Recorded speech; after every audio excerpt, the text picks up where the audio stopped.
మంత్రి తానేటి వనిత కీలక వ్యాఖ్యలు చేశారు. తనను అధిష్టానం కొవ్వూరు నుంచి గోపాల్పురానికి మార్చడంపై కొందరు నేతలు కార్యకర్తలు అపోహపడుతున్నారని, ఇది కరెక్ట్ కాదని అన్నారు. వనిత గోపాల్పురానికి వస్తే టీడీపీకి ప్రాధాన్యత పెరుగుతుందని, వాళ్లను ముందు పెట్టుకుని తిరుగుతారని తనపై ప్రచారం చేస్తున్నారని, ఇలాంటి అపోహలకు పోకుండా వైసీపీ గెలుపునకు కలిసి రావాలని కోరారు మంత్రి తానేటి వనిత. ఇటీవల గోపాల్పురం ఎమ్మెల్యేను కొవ్వూరుకు, వనితను కొవ్వూరు నుంచి గోపాల్పురానికి మార్చడంతో ఇక్కడి రాజకీయం ఆసక్తికరంగా మారింది.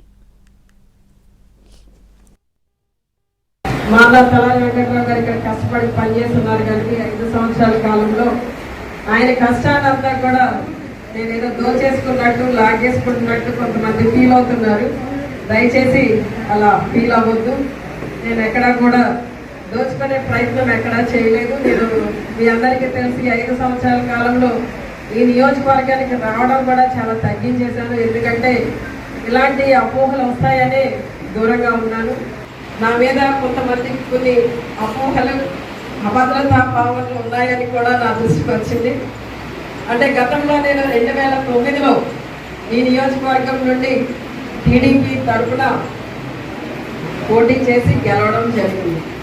నాకు ముందు 2 సార్లు మా నాన్నగారు, మీ అందరికీ తెలుసు, చొన్నకొండి గోపాల్రావు గారు 2 సార్లు ఇదే నియోజకవర్గం నుండి టీడీపీలో ఎమ్మెల్యేగా వర్క్ చేయడం కూడా మీ అందరికీ తెలుసు. మరి ఎవరు ఆ ఊహలు సృష్టిస్తున్నారో నాకు తెలియదు, కానీ వనితమ్మ వస్తే టీడీపీ వాళ్ళకి ఏదో ప్రాధాన్యత ఇస్తారు, వనితమ్మ వస్తే వాళ్ళని ముందు పెట్టి తిరుగుతారు అనే అపోహలు కొంతమందికి ఉన్నాయి. దయచేసి ఆ అపోహలను పక్కన పెట్టాలని